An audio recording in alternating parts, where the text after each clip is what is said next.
At the threshold of a civilizational war, who is preparing a clash between the Islamic and non-Islamic worlds?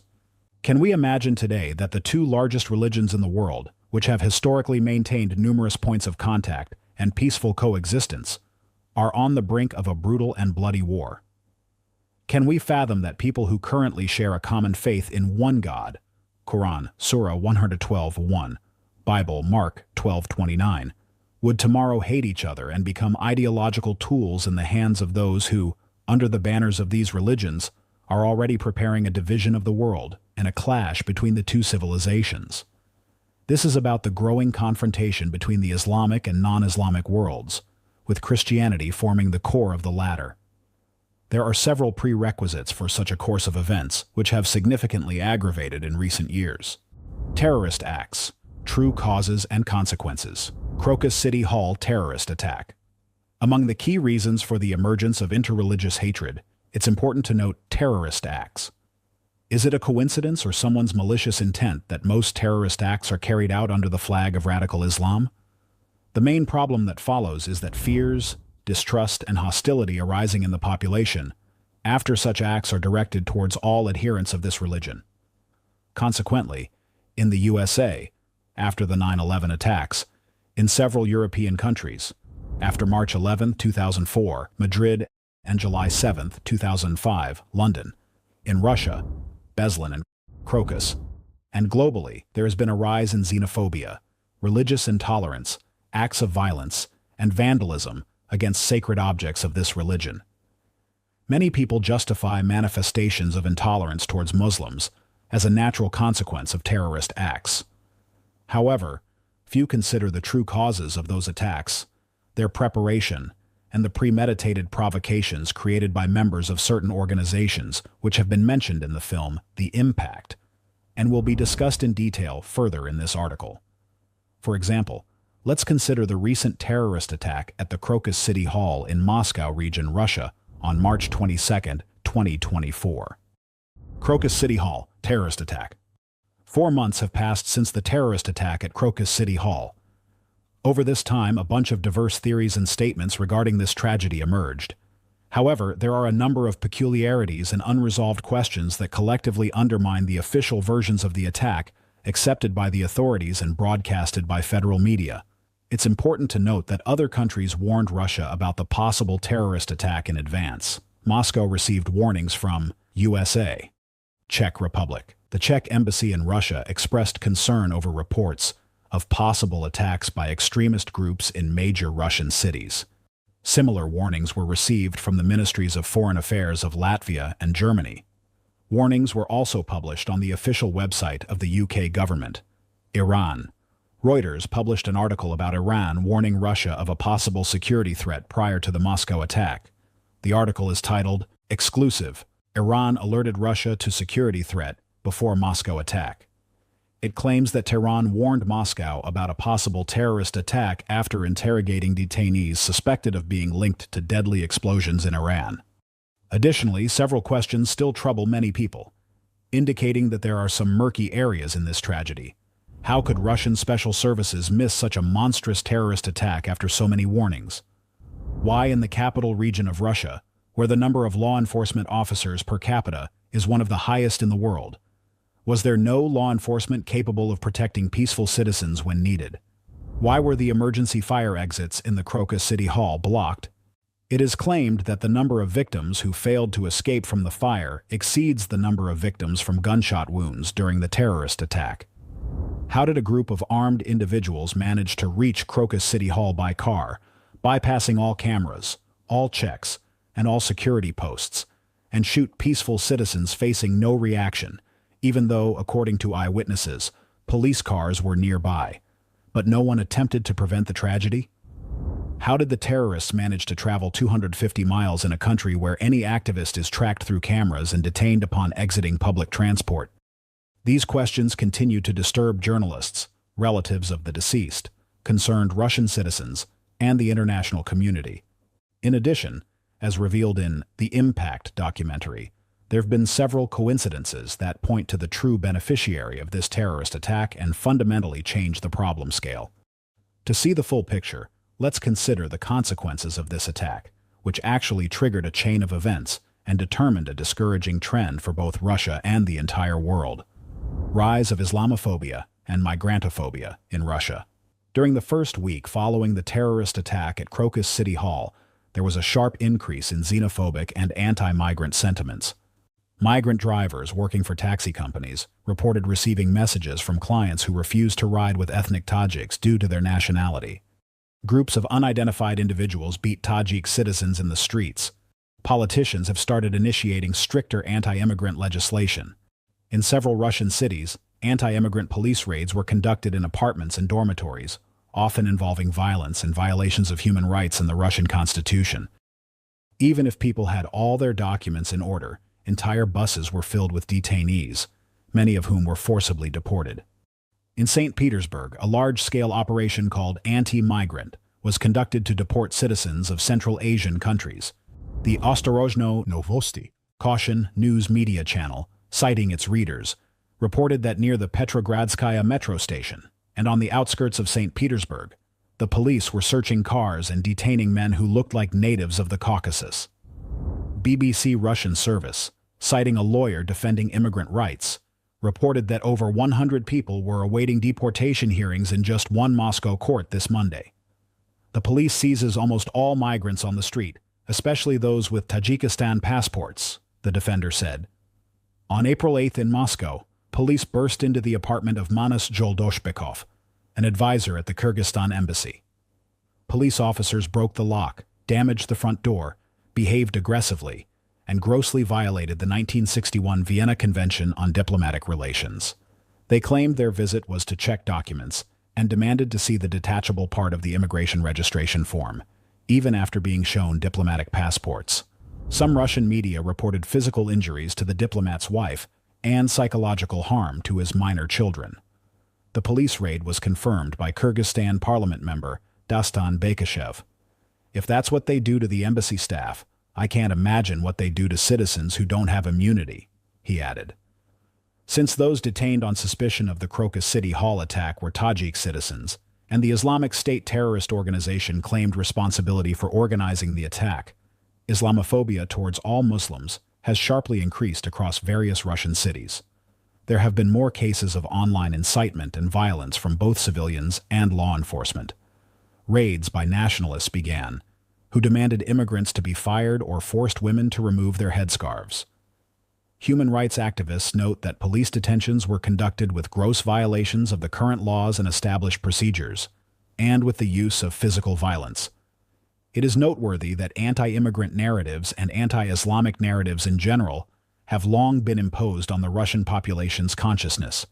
The Crocus City Hall attack has merely unleashed representatives of certain organizations aiming to further divide Russian society. In October 2023, a draft law was submitted to the State Duma, proposing to ban foreign citizens from working in schools, the pharmaceutical sector, state medical institutions, taxis, and freight companies across the country.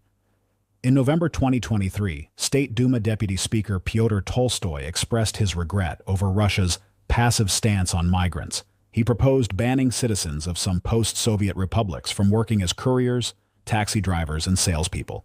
The Russian human rights organization Memorial is aware of a number of cases, the actual number may be significantly higher, where the FSB selected random Muslim individuals and fabricated terrorism charges against them. The fabrication was accompanied by torture to extract confessions. Weapons and explosive devices were also planted. The Human Rights Organization notes that it is extremely difficult to generate public outcry over such illegal actions due to the growing Islamophobia in society. According to the Human Rights Center Memorial, in 2021, Russia had 420 political prisoners, 360 of whom were persecuted specifically on religious grounds, with the majority being Muslims. 2017, St. Petersburg metro bombing.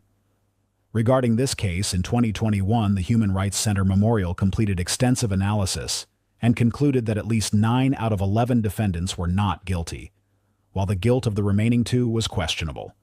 Nevertheless, 10 defendants received sentences ranging from 19 to 28 years in prison, and 1 was sentenced to life imprisonment. On August 6, 2021, An appeal was considered, resulting in the reduction of sentences for each of the 10 defendants by 1 to 2 months. Torture of detainees in the Crocus City Hall attack case.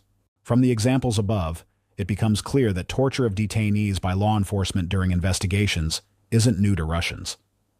The problem of violence committed by law enforcement agencies has long been known to the public, journalists, and human rights activists. What is new in the case of the Crocus City Hall attack is publicity. Previously, torture occurred behind closed doors, with no videos recorded and posted on social media. This time, the extent to which the brutal torture was made public is unprecedented. Many people witnessed paralyzing and horrifying footage of violence. This precedent by law enforcement basically legitimized the most brutal and lawless treatment of people from Central Asia, which many Russian citizens implicitly accepted towards Muslim communities in general. The lack of condemning reactions to the torture from Russian agencies and officials already contributes to further normalization of this practice among the population, amplifying the already rapidly growing Islamophobia. In response to that, tension and outrage arise among adherents of Islam, further dividing society. Overall dissatisfaction is increasing, fueled by fear for personal safety and complete distrust in the government and the law. Reinforcement of the repressive apparatus within Russia, aimed at further restriction of democratic rights and freedoms that have already significantly dwindled in recent years, can create extreme tension at a critical moment. The spring will break, and the situation will become uncontrollable and irreversible. Who benefits from that? Actions of ROC representatives. After the terrorist attack.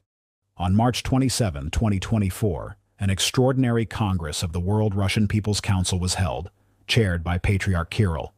At such a large-scale event, one would expect the Russian Orthodox Church to set an example for others, to follow the commandments of Jesus Christ, to unite society, and to remind the flock that fighting the devil with devilish methods is non-Christian.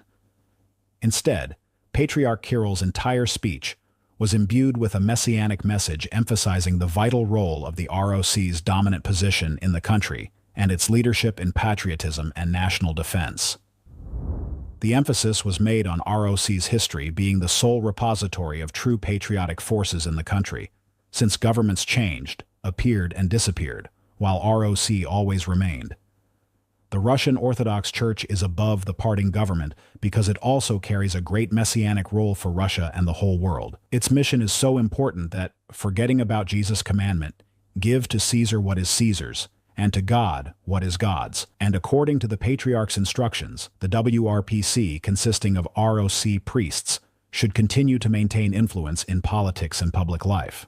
Political systems changed, political preferences changed, but the sense of patriotism in our people remained, and the Church has always been the repository and inspirer of patriotic forces.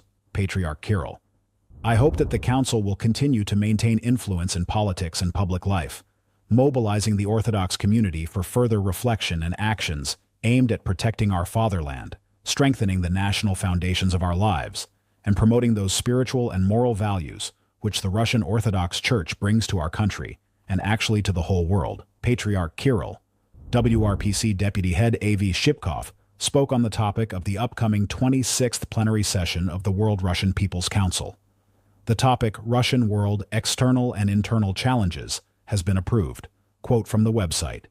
Given that the reason for the unscheduled Congress was the terrorist attack blamed on non-Russians and non-Orthodox Christians, Patriarch Kirill's statements are perceived from a different perspective. As long as society mourns its loss and clearly identifies the enemy as non-Russian and non-Orthodox, he could hardly miss an opportunity to mention his church's exceptionality. He couldn't but use the moment to apply subtle manipulations and thus further reinforce the dominant position of the titular religion in the country.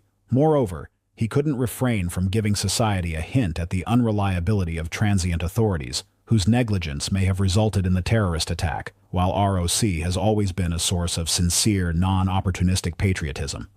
At that, the topic of WRPC's upcoming 26th plenary session, Russian World External and Internal Challenges, approved at the Congress, stands out particularly. One more point regarding the authorities' unreliability is worth noting. The 8th presidential elections in Russia were held between March 15 and 17, 2024. The final result was announced by the Central Election Commission on March 21, 2024. The next day, on March 22, 2024, the terrorist attack at Crocus City Hall occurred. Many people noticed that the Crocus attack overshadowed Vladimir Putin's victory in the presidential elections, causing the public to doubt the elected president's ability to protect people. Who benefited from that? Knowing this fact casts Patriarch Kirill's speech in a different light. The decree of the World Russian People's Council was published on the Moscow Patriarchate's website, and they didn't forget to mention the new migration policy in it. In this very decree, the war in Ukraine is referred to as holy, and there's a conclusion that the entire territory of present-day Ukraine must fall under Russia's sole influence. It is Muslims who are typically accused of using the term holy war, thus being labeled as terrorists. But who are the real terrorists then? The Impact documentary provides a detailed account of the Ukraine-Russia war, the influence of anti-cult organizations, particularly Ratseers, on this war, and their prolonged informational manipulation of the population, involving methods similar to those used by the Nazis prior to World War II. Labels: Tajik equals terror. After the Crocus City Hall terrorist attack, nationalist inscriptions saying Tajik equals terror appeared on houses in the city of Oral, where Tajik citizens supposedly reside. Earlier, Oral residents had petitioned Governor Klitschko for mass deportation of Tajiks from the Oral region.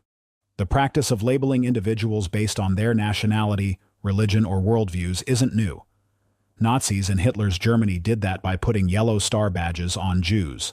Likewise, the anti-cult Nazis of the 21st century use labels such as sect or cult. Labeling is an indispensable step in dehumanizing undesirable individuals or groups in the eyes of society. This kind of a label marks the target for extermination. After the failed assassination attempt on July 20th, Hitler applied an ancient tradition known as Sippenhaft to punish those who were deemed traitors. According to Sippenhaft, a person could be guilty by association. Responsibility extended from those involved in the failed attack to their family members, friends, and colleagues. This tradition was used to justify imprisonments and sometimes even murders of thousands of people. It is this method of guilt by association that is used today by anti-cult organizations like Fekris, Ratseers, and their numerous affiliates worldwide. If a person belongs to an undesirable organization, rather than the titular religion of the country, they are branded a sectarian. Being labeled as such, they fall outside the social space and are no longer seen as human by society. The same pattern is evident in Russia. If one is a Tajik, hence they are a terrorist. This dehumanizing method brings us back to a historical fact. Before 1917, the Orthodox Christian Church in the country was called the Orthodox Church of Russia, OCR. In 1943, the Russian Orthodox Church appeared. The designation of nation came to the forefront, whereas orthodoxy was relegated to the background. Exactly, nationality is emphasized, not citizenship. There is a significant difference between the Orthodox of Russia and Russian Orthodox. Previously, regardless of nationality, a person holding a Russian passport was considered an equal member of Russia's society, and similarly could be an equal member of the church. Today, even with a Russian passport, if one is not Russian by nationality, the Russian church, with its monopoly and significant influence over the authorities, will not be their church in practice, despite its de jure claims of Christian values and love for one's neighbor. A dual association is evident. If a person is not Orthodox and also not Russian, then who are they if, in either case, they are no longer considered human? In light of this year's events, we recall that those who tagged Jews with yellow stars might not have personally killed anyone, but they incited violence by marking the targets. Returning to the World Russian People's Council Congress, alongside ROC hierarchs, one of the leaders of the anti-cult movement in Russia, the controversial critic of Islam and colleague of Russian anti-cultists, Roman Anatolievich Silantiev, was present there. Roman Silantiev was elected to the counting commission of the delegates, as noted on the WRPC website. Among the ROC clergy, many hierarchs officially belong to regional anti-cult centers for combating sects. Leading anti-cultist and destructologist Roman Silantiev sees Islam as a grave danger to Russia and a primary source of potential instability. In his book, The Newest History of Islam in Russia, Silantiev references Tatar politician and historian Raphael Kakimov, who believes that Islam aligns with European values such as tolerance and democracy. However, Silantiev later argued that the term tolerance had failed as a symbol of tolerance for evil and destructive pacifism. The rise of Islamophobia worldwide. Quran burnings and vandalism of Islamic shrines. The terrorist attack at the Crocus City Hall this year and its associated events are significant examples, but they are far from isolated incidents. They are part of a broader global trend. Other countries also experience terrorist attacks and activities of anti-cult organizations, such as FECRIS, DCI-CCMM, Miviludes, UNADFI, and others, which include representatives of the dominant religion in their respective countries. These anti-cultists also influence laws, media, societal rhetoric, and shape public opinion.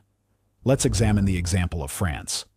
On January 7, 2015, a terrorist attack was carried out against the editor office of the satirical weekly Charlie Hebdo in Paris, marking the beginning of a series of attacks in France. According to eyewitnesses, after the attack, the terrorists shouted that they had avenged the Prophet. Previously, Charlie Hebdo had repeatedly published controversial cartoons of the Prophet Muhammad, alongside other French publications such as France Soir, Libération, and Le Monde. Since 2006, these cartoons have been reprinted in other countries, in Norway by Magazinet, in Germany by Die Welt, in Spain by El País, in Belgium by De Standaard, as well as by newspapers in the UK, Italy, Iceland, Switzerland, New Zealand, the Netherlands, Sweden, Poland, and others. In 2007, the Swedish newspaper Nerikes Allehanda published another cartoon depicting the Prophet with the body of a dog.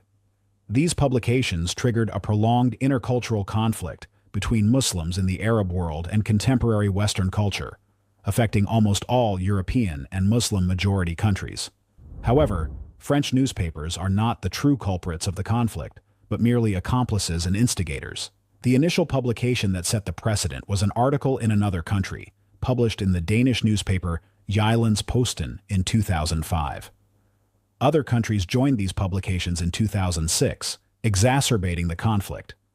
This led to massive protests by Muslims in Eastern countries and in Europe. While the public scandal escalated into a global political crisis, Denmark became a precedent for prolonged tension and future human casualties.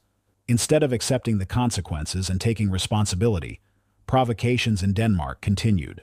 On February 12, 2006, vandals desecrated over 25 Muslim graves in the city of Esbjerg, western Denmark. On February 16, 2008, 5 Danish newspapers reprinted the cartoon of the Prophet Muhammad with a bomb-shaped turban, one of which was Berlingske Tidende. After the terrorist attack in France on January 7, 2015, a public seminar titled Art, Blasphemy, and Freedom of Speech was organized in Copenhagen, Denmark, to honor the victims of the Charlie Hebdo shooting. On February 14th, at around 4 p.m. local time, 22-year-old Omar Abdel Hamid El Hussein opened fire at the seminar, killing 1 civilian and wounding police officers. The event was attended by the same artist, Lars Vilks, who had depicted the Prophet Muhammad as a roundabout dog in 2007. France, Denmark. The anti-cultists mark in Islamophobia. Jyllands-Posten and Johannes Agard. Let us return to the Danish publication that set the precedent for a prolonged conflict, contributing to the rise of Islamophobia, societal division, and the deaths of innocent people. Notably, this media outlet has incited hostility not only against Islam, but also against other religious organizations, employing Nazi methods of dehumanization and labeling undesirables as cults. But let's recall that when Muslim countries diplomatically demanded apologies for the mockery of the Muslim prophet, this publication defended itself by invoking freedom of the press, freedom of speech, and freedom of expression. This approach is typical of anti-cult organizations, who are direct followers of the Nazis. Anti-cultists always resort to the presumption of innocence, freedom of speech, freedom of belief, pluralism, and democracy to protect themselves, but conveniently forget these principles when dehumanizing others. 2 years before the infamous cartoons, in 2003, an article titled "Successful Sect Without Mercy" was published, referencing Johannes Agard and the Dialogue Center in Aarhus. Sects like Scientology should be controlled much better by the Danish authorities. says Professor, Doctor of Theology, Johannes Agard. In his opinion, Scientology is a money-making machine, and no one knows who is behind it or where the money goes. In this case, the final publication is presented with an exclusively biased and one-sided position, with a clear subtext and manipulation. It disregards the presumption of innocence, pluralism of opinions, and other fundamental principles of democracy. This biased position can no longer be considered qualified or coming from an unbiased expert, especially since the expert in question is Johannes Agard. In 1973, Johannes Agard, with the help of Wilhelm Hack, organized the anti-cult organization Dialogue Center International. This would be unremarkable, except that the Dialogue Center is a direct prototype of the Apologetics Center created under the Protestant Church in 1921, which laid the foundation for the Third Reich.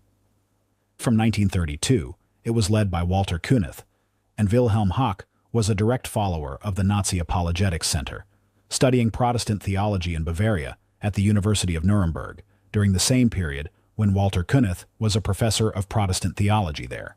Walter Kunneth not only led the Apologetics Center, but also actively collaborated with Adolf Hitler and Joseph Goebbels. Detailed information is provided in the documentary film The Impact. It is also noteworthy that Johannes Agard considered Scientology particularly dangerous for a long time, but later stated that Islam posed an even greater threat. In 2007, Jyllands-Posten published an article praising Johannes Agard and calling him the church warrior. The 2015 terrorist attack in France and the preceding events illustrate the potential consequences a single publication in one newspaper can lead to when it serves anti-cultists. To this day, media outlets across different countries continue to reference Jyllands-Posten. This is especially true for sources that, like the Danish newspaper, pursue an anti-cult Nazi policy, fight against cults, and serve as conduits for informational terrorism. In particular, the Czech online publication Seznam Zprávy has repeatedly relied on this source in its publications. In conclusion, it is worth noting another disturbing fact. In 2023, there was a series of provocations involving the burning of the Quran, which were filmed. Denmark, Germany, Sweden, Russia. While the precedent of burning the Quran has occurred in the past, France in 2010, Russia in 2014, and other countries, the 2023 incidents suggest a deliberate provocation aimed at triggering a larger conflict. Reflecting on the examples of terror attacks in France and Russia, where innocent people suffered, one must wonder, how many more sacred Islamic texts need to be burned to escalate the situation to the breaking point? How many more mocking cartoons of the Prophet are needed before the tension springs out of control? How many more terrorist attacks will it take to ignite the flames of total confrontation and split the world in two? We are already witnessing anti-cult activities leading to an inevitable nuclear confrontation between Islam and non-Islam, to a global nuclear war. In this war, Islamic countries will stand up for Muslims who face constant oppression and discrimination. The rest of the non-Islamic countries, with Christianity as their largest religion, entering the struggle against the Islamic world, will believe they are fighting a religion of hatred, failing to see beyond the anti-cult blinders that Islam, in its essence, is a source of morality, peace, and love, just like other religions. Muslims living in Christian countries will face a choice. Staying on the sidelines will not be an option, as the rest of the world will rise against their religion, their people, and their values. With approximately 1.9 billion Muslims worldwide, who will win is a rhetorical question. However, considering the presence of nuclear weapons in various countries, there will likely be no winners. This will be the most devastating and possibly final war of humanity. Is it worth falling for provocations today, listening to the inhumane calls and incitements from anti-cultists in the media, in power, and in religion? Perhaps it's time to put an end to the activities of anti-cultists, these individuals who consider themselves gods, and thereby save billions of innocent lives.